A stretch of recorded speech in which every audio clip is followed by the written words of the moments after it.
नमस्कार, news India देख रहे हैं आप। मैं हूं आपके साथ सपना। रुक करते हैं देवभूमि की खबरों का। सीएम पुष्कर सिंह धामी का बड़ा बयान। कुंभ मेले की तैयारियां जोरों पर चल रही। पीएम मोदी के नेतृत्व में सीए कानून लागू। उत्तराखंड में 153 लोगों को भारतीय नागरिकता मिली। सीएम पुष्कर सिंह धामी का कहना है, हमारे यहाँ कुंभ मेले की तैयारियां जोरों पर चल रही हैं। प्रधानमंत्री मोदी के नेतृत्व में सरकार ने सीए कानून बनाया है। इसके तहत गृह मंत्रालय ने उत्तराखंड में 153 लोगों को भारतीय नागरिकता दी है। यह एक अच्छा कदम है। कुंभ मेले की तैयारियां जोरों पर चल रही हैं। वहीं उत्तराखंड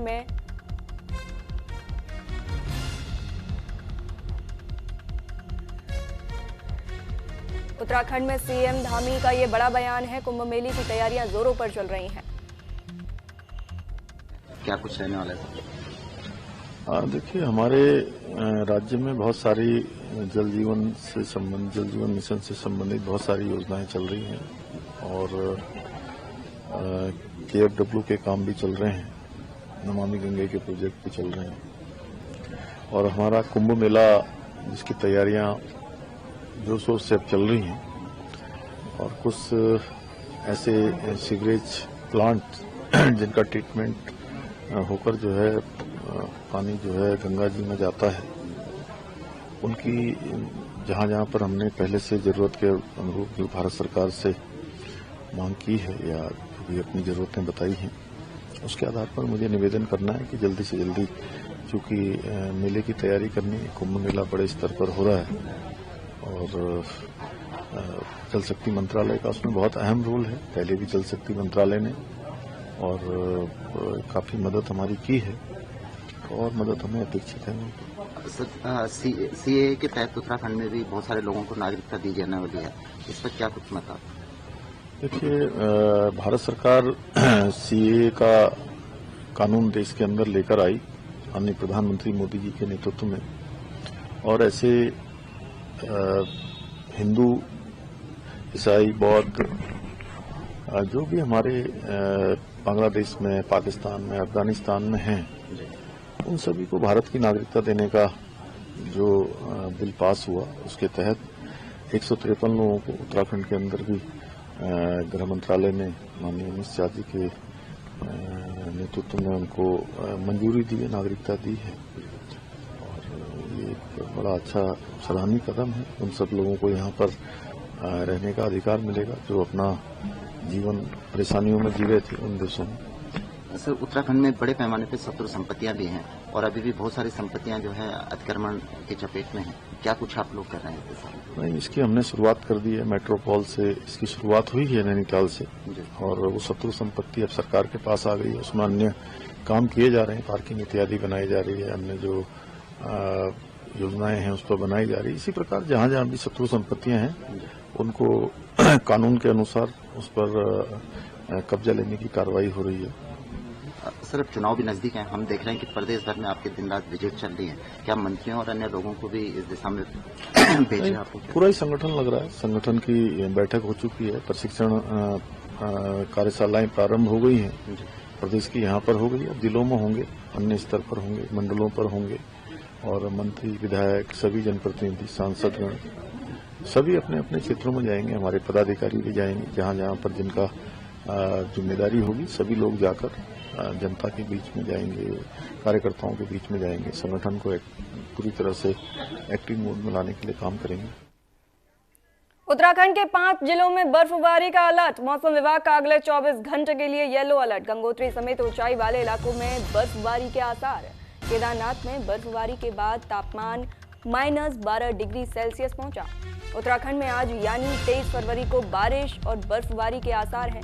इनमें उत्तरकाशी, रुद्रप्रयाग, चमोली, बागेश्वर और पिथौरागढ़ के ऊंचाई वाले इलाके शामिल हैं। मौसम विज्ञान केंद्र देहरादून के मुताबिक गंगोत्री, केदारनाथ, सोनप्रयाग, मुनस्यारी, नंदा देवी राष्ट्रीय उद्यान, बद्रीनाथ, जोशीमठ और आसपास के क्षेत्रों में 3200 मीटर या उससे अधिक ऊंचाई पर हल्की बारिश या बर्फबारी हो सकती है। साथ ही गरज और बिजली गिरने की भी संभावना है। 2 दिन तक मौसम ऐसा ही रहने वाला है। इससे पहले यानी कल दोपहर बाद 5 जिलों में रुक रुक कर बर्फबारी हुई। इनमें रुद्रप्रयाग, चमोली, पिथौरागढ़, बागेश्वर और उत्तरकाशी के ऊंचाई वाले इलाके शामिल थे।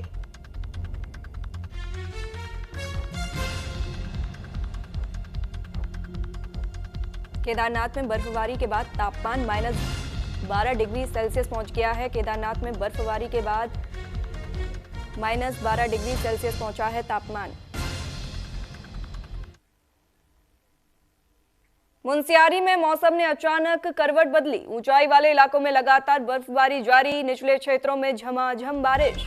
दर्ज की गई तापमान में गिरावट, ठंड में इजाफा, वहीं जनजीवन प्रभावित हुआ है। बर्फबारी से पहाड़ों की चोटियां सफेद चादर से ढकी। किसानों के लिए बारिश, बर्फबारी से अब राहत मिलेगी। उत्तराखंड के सीमांत जिला पिथौरागढ़ के मुनस्यारी क्षेत्र में मौसम ने अचानक करवट बदल ली है। मौसम विभाग की भविष्यवाणी एक बार फिर सटीक साबित हुई है। ऊंचाई वाले इलाकों में बर्फबारी जारी है, जबकि निचले क्षेत्रों में झमाझम बारिश हो रही है। जिले के लगभग 3200 मीटर से ज्यादा ऊंचाई वाले क्षेत्रों में लगातार बर्फबारी हो रही है। वहीं निचले इलाकों में जमकर बारिश दर्ज की जा रही है।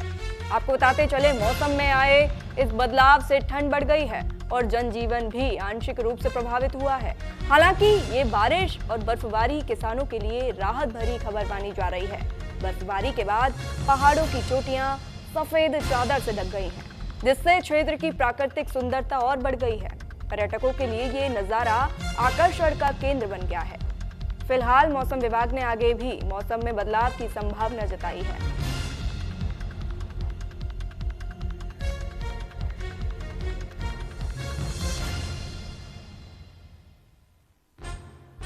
मुनस्यारी में काफ़ी दिनों के बाद बारिश हुआ है और चोटियों में अभी हिमपात चल रहा है, जिस कारण अभी काश्तकारों के लिए काफ़ी अच्छा रहेगा। और इस कारण चोटियों में हिमपात और वर्षा होने से गर्मियों में पानी का दिक्कत नहीं हो पाएगा और उनके लिए बहुत अच्छा लाभ हो गया इस बार।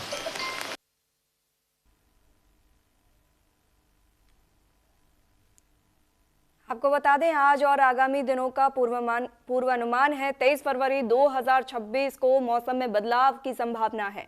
राज्य के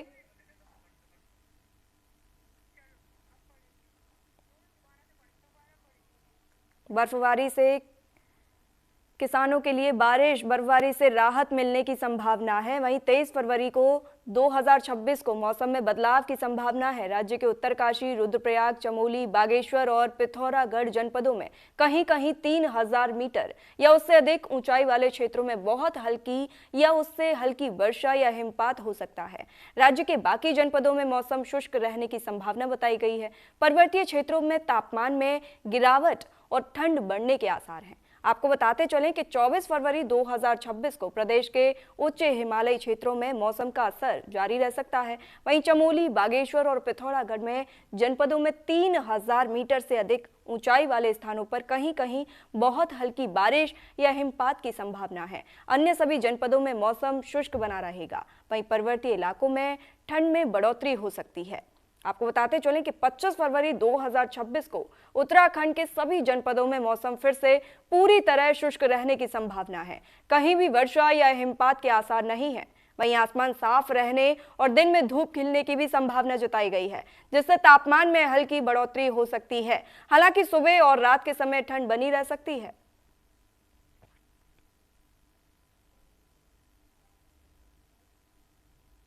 आज और आगामी दिनों का ये पूर्वानुमान है। आसमान साफ रहने की संभावना जताई गई है। तापमान में गिरावट दर्ज की गई है। बर्फबारी से पहाड़ों की चोटियां सफेद चादर से ढक गई हैं।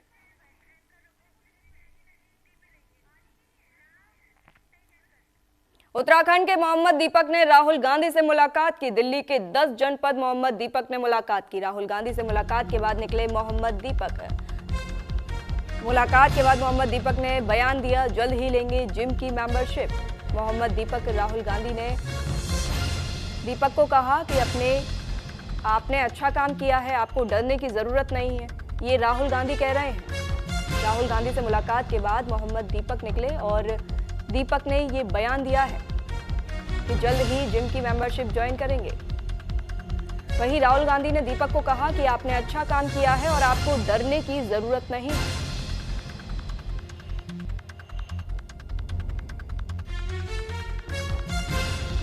उत्तराखंड के मोहम्मद दीपक ने राहुल गांधी से मुलाकात की है और मुलाकात के बाद उन्होंने ये बयान दिया है।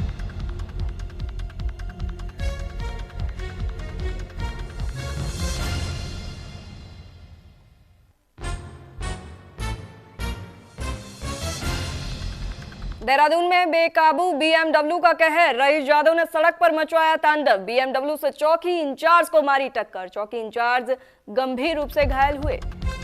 वहीं सभी आरोपियों को हिरासत में ले लिया गया है। देहरादून के डोईवाला में लाल तप्पड़ पुलिस चौकी के पास रफ्तार और रईसी के नशे में चूर एक बीएमडब्ल्यू कार सवार ने जमकर उत्पात मचाया, जिससे मौके पर हड़कंप मच गया। बताते चले, घटना उस समय हुई जब पुलिस टीम नियमित वाहन चेकिंग कर रही थी।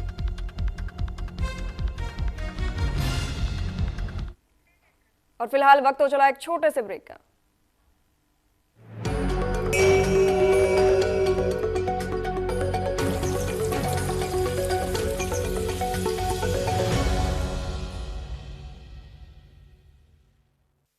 समान नागरिक संहिता हमारी बेटियां, माता और बहनों के गरिमापूर्ण जीवन का आधार बने।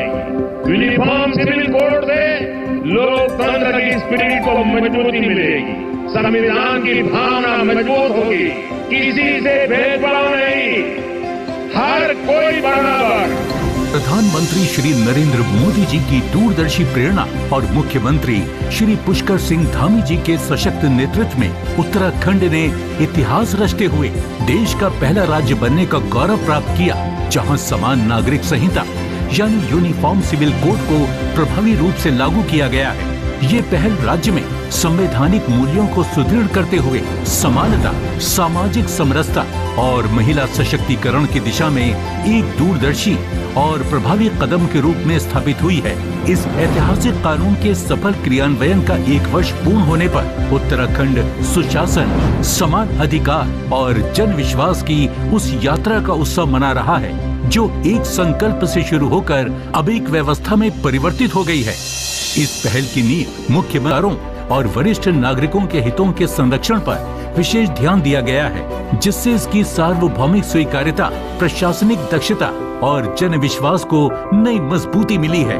कानून के सफल क्रियान्वयन हेतु 10 दिनों से भी कम समय में 8,500 से अधिक अधिकारियों तथा 7,500 से अधिक कॉमन सर्विस सेंटर संचालकों को प्रशिक्षित किया गया है। इसके साथ ही सहायता एवं तकनीकी परामर्श के लिए राज्यव्यापी मॉक ड्रिल का सफल आयोजन किया गया। इसके परिणाम स्वरूप 1 वर्ष में राज्य पोर्टल पर लगभग 5 लाख आवेदन प्राप्त हुए, जिनमें से 96% का औसतन 5 दिनों से भी कम समय में निस्तारण हुआ।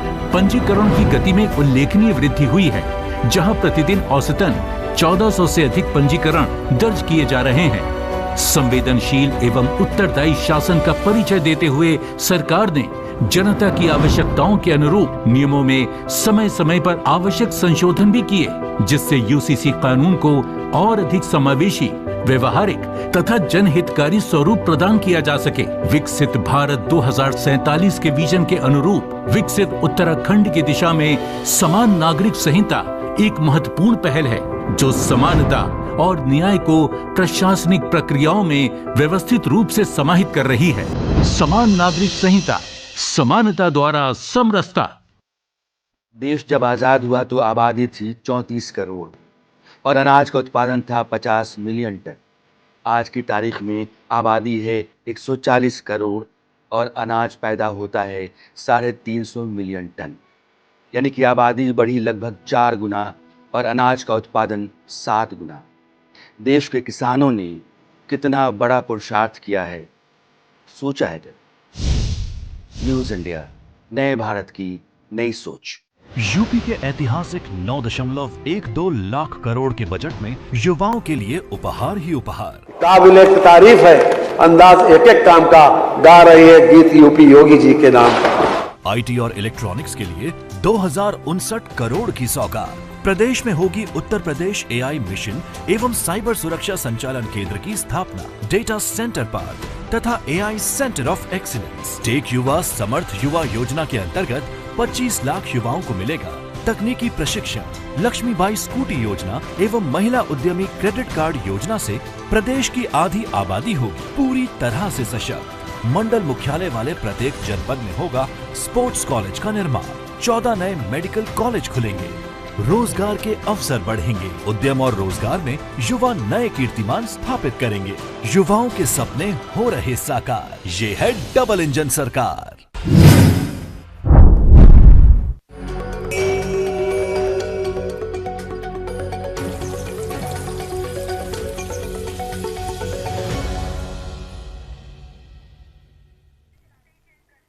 ब्रेक के बाद स्वागत है आप सभी का। चलिए बढ़ते हैं अगली खबरों पर। डी नौडियाल पर हमले के मामले ने पकड़ा तूल। बीजेपी प्रदेश अध्यक्ष महेंद्र भट्ट ने सफाई दी।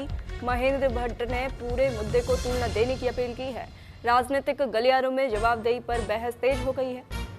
देहरादून में डी अजय कुमार नौडियाल पर हुए हमले में रायपुर विधायक ने अब तक खुद विधायक की ओर से कोई स्पष्ट वीडियो, माफीनामा या सार्वजनिक बयान सामने नहीं आया है।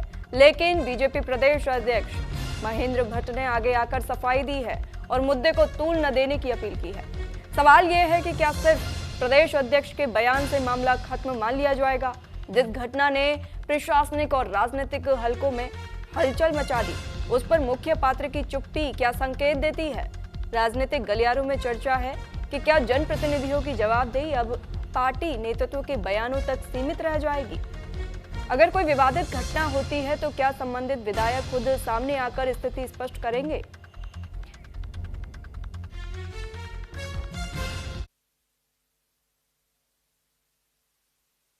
देखिए, कल मैंने उनको बुलाकर बातचीत की, देर रात हमारी बातचीत हुई है और उन्होंने इस घटना के लिए क्षमा भी मांगी है। हम किसी भी प्रकार से इस प्रकार की घटनाओं को ना तो स्वीकार करते हैं, ना किसी जनप्रतिनिधि अपेक्षा करते हैं कि इस प्रकार की घटनाएं खड़ी हो। अधिकारी जो है उनको भी इस बात का जरूर ध्यान रखना चाहिए कि जनप्रतिनिधि से किस प्रकार का व्यवहार करना चाहिए। आखिरकार हमारी देवभूमि में इस प्रकार कल्चर कभी नहीं रहा है। संयम सबके लिए आवश्यक होता है और हमने उनसे भी कहा है कि संयम बरतने की आवश्यकता है और मैंने अपील भी की है सभी शिक्षक संगठनों से।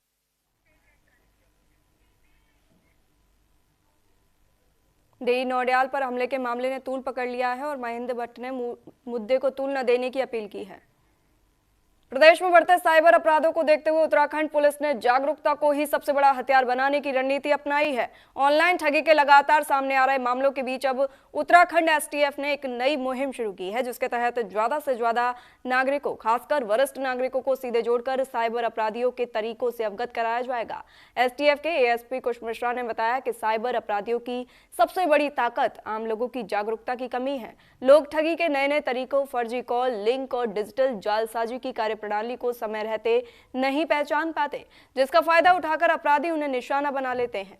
एसटीएफ ने नागरिकों से अपील की है कि वे इस पहल का अधिक से अधिक लाभ उठाएं और साइबर सुरक्षा को लेकर सतर्क रहें, क्योंकि डिजिटल युग में जागरूकता ही सबसे प्रभावी बचाव है।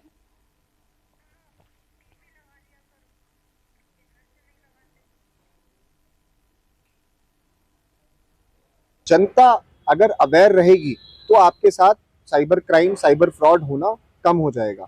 अब उस अवेयरनेस के लिए हम एक मुहिम चला रहे हैं। हम ऑलरेडी एक मुहिम चला चुके हैं, जिसमें हमने ज्यादातर सीनियर सिटीजन्स को व्हाट्सएप कम्युनिटी के माध्यम से जोड़ा है। अब इस चीज को और आगे बढ़ाते हुए हम चाहते हैं पूरे प्रदेश में सारे परिवार, जितने भी परिवार हैं, परिवार का एक आदमी जरूर हमारी व्हाट्सएप ब्रॉडकास्टिंग कम्युनिटी से जुड़े, जिसके माध्यम से हम सुबह एंड शाम उसको अलग अलग तरीके जो साइबर फ्रॉड, साइबर क्रिमिनल्स अपना रहे हैं, वो अलग अलग तरीकों से उनको उनकी जानकारी देंगे, उनको अवेयर कराएंगे, जैसे कि वो बच सके साइबर क्रिमिनल से।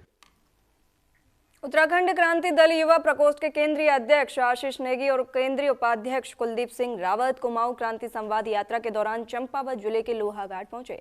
यूकेडी कार्यकर्ताओं ने दोनों नेताओं को फूल मालाओं से जोरदार स्वागत किया। लोहाघाट नगर के गांधी चौक में जनता को संबोधित करते हुए युवा प्रकोष्ठ केंद्रीय अध्यक्ष आशीष नेगी ने कहा कि बीजेपी और कांग्रेस ने धर्म और जाति के नाम पर उत्तराखंड की जनता को बांटने का काम किया है, तो बीजेपी हिंदूवादी पार्टी होने का दम भरती है।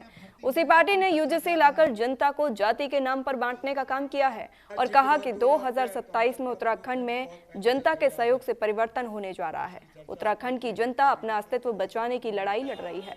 उन्होंने जनता से भी जागने की भी अपील की है।